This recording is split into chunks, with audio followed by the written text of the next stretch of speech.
Hello everyone, let's start the new part constellation. Look at the sky for some time. Can you see some star forming a group of shapes like those figure point 17.11? The stars forming a group that has recognizable shape is called constellation. तो constellation किसे कहते हैं? जब बहुत सारे star एक साथ एक कोई डेफिनाइट शेप बना ले उन्हें हम कहते हैं constellation. ठीक है. अब constellation were devised by ancient people to be able to recognize stars in the sky. The shape of the constellation resemble object familiar to those people. तो अब constellation क्या होते हैं? Devised by ancient people थे जो to be able to recognize stars in the sky. The shape of constellation resembles the object familiar to those people. तो constellation के shapes ऐसे ऐसे होते थे जो हम recognize कर सकते हैं, आराम से हम पहचान सकते हैं, हाँ भाई ये हमारे घर पे जैसे कोई चीज़ हो गई जिससे हम फेमिलियर हैं, वैसे ही वो शेप बनाते हैं groups of star. You can easily identify some constellation in night sky. For this you should know that what a particular constellation look like and where to look from it in the night sky. तो आप भी identify कर सकते हैं night sky में, पर आपको उसके लिए क्या है, पता होना चाहिए कि कौन से कॉन्स्टिलेशन की कैसी साइज़ है और वो कहाँ लोकेट होते हैं. One of the most famous constellation you can see during summer time in the early part night is called Ursa Major. तो Ursa Major जो है वो बहुत commonly कॉन्स्टलेशन है जो हमें नाइट समर में दिखेगा और वो भी अर्ली नाइट के टाइम पे, और उसका नाम है उर्सा मेजर. ठीक है. It is known as a big dipper, the great bear और सप्तऋषि. तो हम इसे क्या क्या कहते हैं? हिंदी में हम इसे सप्तऋषि कहते हैं और इंग्लिश में बिग डीपर या the great bear. There are 7 prominent star in the constellation. तो जैसे हिंदी में क्या है, सप्तऋषि मतलब 7 ऋषि मतलब स्टार्स का समूह. तो दे आर प्रोमिनेंट 7 स्टार. तो इसमें 7 स्टार्स होते हैं. It appears like a big ladle और अ क्वेश्चन मार्क. तो ये क्या है, क्वेश्चन मार्क की शेप में होते हैं. There are 3 stars it in the handle और of the ladle and 4 in its bowl. तो ये कैसे ऐसी शेप में कुछ दिखता है हमें. ठीक है, कि मतलब ऐसे जैसे हम एक बास्केट होता है ना हमारे पास, वैसे ही हमें दिखता है कि जैसे 4 स्टार हैं जो बास्केट के पास है और 3 जो है वो उसके हैंडल के पास में. In all ancient culture, very interesting mythological stories have associated with various constellation. तो पुराने के ज़माने में mythological बातें होती थी इन सब constellation को लेकर. अब Ursa Major Saptarishi has been associated with 7 well-known ancient Indian sages or rishis, as you shown in the figure below. According to the ancient mythology, the 7 sages who form the Saptarishi preserve the external knowledge of Vedas and explain it to the people very new age. तो हमारे जो सप्तऋषि है, हमने इन सातों के 7 जो star हैं, हमने उन सबको क्या है नाम दे दिया है माइथोलॉजी के अकॉर्डिंग में. ठीक है, जो ऋषि थे उन लोगों के नाम पे हमने ये स्टार्स को नाम दे दिया है. और ये जो ऋषि थे ये सब क्या थे, उनके पास बहुत सारी नॉलेज थी वेदास के बारे में. और आप इनका नाम देख सकते हैं स्टार्स पे. तो क्या क्या है, महर्षि, विशाखा, अग्निगार्स, अत्रि, कर्तु, पलतुस्या, पुहाला, ये सब क्या है 7 ऋषि थे. ठीक है. अब एक्टिविटी 17.6 में क्या है, observe this constellation for a few hours. Do you find any change in the shape? Do you find any change in the position? You will observe that the shape of the constellation remains same. तो constellation जो है वो कभी भी हिलता नहीं है, वो एक सेम पोजिशन पे रहता है. You will also find that constellation appears to move in the sky from east to west. तो कोई कोई कॉन्स्टिलेशन ऐसे भी होते हैं जो मूव करते हैं और कोई कोई ऐसे होते हैं जो फिक्स्ड होते हैं. ठीक है. अब पोल स्टार के बारे में पढ़ेंगे. Activity 17.7 This activity should be performed on a clear moonless night during summer at 9 PM। तो 9 PM के अराउंड क्या है, हम समर के टाइम पे छत पे देखेंगे अगर, तो look towards the northern part of the sky, identify Ursa Major. तो आपको कहाँ देखना है, नॉर्दर्न पार्ट में देखना है जहाँ पे आपको उड़ीसा मेजर दिखेगा। You get help from elder in your family, look at the 2 stars at the end of the Ursa Major, imagine a straight line passing through the stars. तो जैसे ही आप उड़ीसा मेजर के लास्ट के 2 stars जो हैं उनके, जैसे ये उड़ीसा मेजर है हमारा, और उसके जैसे ही लास्ट के 2 स्टार है उसके एकदम स्ट्रेट देखेंगे तो आपको क्या मिल जाएगा, पोल स्टार मिल जाएगा।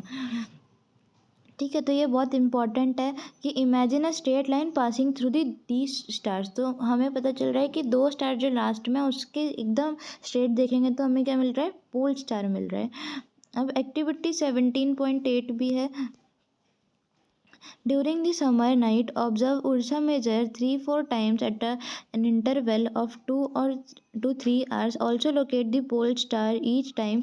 Does Ursa Major appears to move from east to west? Does it appears to revolve around the pole star? Compare observation in figure 17.14। तो आपको इसमें पोल स्टार के बारे में अच्छे से दिखेगा कि देखिए क्या है, एक स्वास्तिक वाला सिंबल बन रहा है ना, कितने सारे उर्सा मेजर हैं, ये वाला है। ठीक है, और इसके बीच में क्या है, हमारा पोल स्टार है।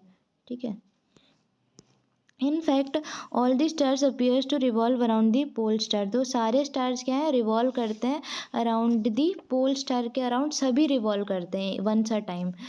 अब note that the pole star is not visible from southern hemisphere. तो सदर्न हेमिस्फेयर जो है हमारा ऊपर का पार्ट, उसमें क्या है, नीचे का पार्ट सॉरी, सदर्न हेमिस्फेयर जो नीचे वाला पार्ट है इसमें हमें कभी भी पोल स्टार नहीं दिखता है। Some of the northern constellation like Ursa Major में ऑल्सो नॉट विजिबल। तो सदर्न साइड में ये हम पोल स्टार नहीं देख सकते और उर्सा मेजर नहीं देख सकते क्योंकि ये क्या है, नॉर्दर्न पार्ट में है। Some points in the southern hemisphere. Orion is another well constellation what that can be seen during winter in the late evening। तो ओरियन जो है वो विंटर के टाइम पे दिखता है। ठीक है, विंटर के टाइम पे दिखता है और लेट इवनिंग में। It is one of the most magnificent constellation in the night in the sky. तो ये क्या है, एक one of the most magnificent constellation है। इट हैज़ 7 और 8 ब्राइट स्टार। तो इसमें क्या है, 7 से 8 ब्राइट स्टार है। Orion is called as the hunter, और ओरियन को हम क्या कहते हैं, हंटर भी कहते हैं। ठीक है, तो ये सब नाम याद रखने हैं आपको। उड़ीसा मेजर को क्या कहते हैं, ओरियन को क्या कहते हैं। ओरियन को हम हंटर कहते हैं और इसके पास 7 to 8 स्टार्स होते हैं। दी 3 middle star represent the belt of Hunter. तो उसके जो 3 मिडल स्टार है वो क्या है, एक बेल्ट की तरह दिखते हैं हमें। And the 4 biggest bright stars appears to be arrange in the form of quadrilateral. और जो अलग जो 4 स्टार है वो एक क्वाड्रिलेटरल के फॉर्म में होते हैं। The star Sirius which is brightest stars in the sky. तो साइरस क्या है, सबसे ब्राइटेस्ट स्टार्स है। ठीक है, ये सब बहुत इंपॉर्टेंट पॉइंट है कि साइरस जो है वो बहुत ब्राइटेस्ट स्टार है in the sky, is located close to Orion. तो ये क्या है, एकदम क्लोज जुड़ा हुआ है ओरियन के। Look along this line towards the east, this line will lead to a very bright star, it is Sirius. तो साइरस देखिए कहाँ है, ये हमारा क्या है, ओरियन है। और इसके जस्ट सीध में आप देखेंगे, तो ये हमारा साइरस है। ठीक है, 3 स्टार है और ये क्वाड्रिलेटरल बना रहा है, और जो 3 स्टार है बीच में इसके जस्ट आप एकदम स्ट्रेट में देखेंगे आपको क्या मिल जाएगा, साइरस। और साइरस क्या है, ब्राइट स्टार है। ठीक है, अब Cassiopeia is another prominent constellation in the northern sky. It is visible during winter in early part of the night. It looks like distorted letter W और M। तो ये वाला जो constellation है ये भी क्या है, W और M शेप में हमें दिखता है और ये नदर्न स्काई में ज़्यादा दिखता है। ठीक है, नदर्न साइड में जो है हमारा स्काई उसमें हमें दिखता है। आप ऐसा नहीं कि आप ढूंढते रह जाए ऊपर जाके, तो सबका पोजीशन भी याद करना है। ठीक है, तो कैसियोपेया क्या है, नदर्न स्काई में हमें दिखता है और ये भी विंटर के टाइम पे दिखता है। ओरियन भी विंटर के टाइम पे दिखता है और उर्सा मेजर जो है वो हमें समर के टाइम पे दिखता है। Did you know a constellation does not have 5 to 10 star, it has a large number of stars. तो कॉन्स्टलेशन के पास ऐसा 5 से 10 स्टार भी, ऐसा नहीं है कि 5 से 10 स्टार ही होंगे, इसके पास बहुत लार्ज नंबर ऑफ स्टार्स भी हो सकते हैं। However we can see only the bright star in the constellation with our naked eyes. तो हम अपनी आँखों से सिर्फ जो ब्राइट स्टार हैं उन्हीं को हम आराम से देख सकते हैं, जो बहुत डिम है उनको हम अपने आँखों से नहीं देख सकते। All the stars which made up of constellations are not the same distance, they are just in the same line of the sight of this in the sky. तो सारे स्टार्स ऐसा नहीं है कि एक ही लाइन में होंगे, पर हाँ ऐसा है कि हमें वो दिख जाएंगे।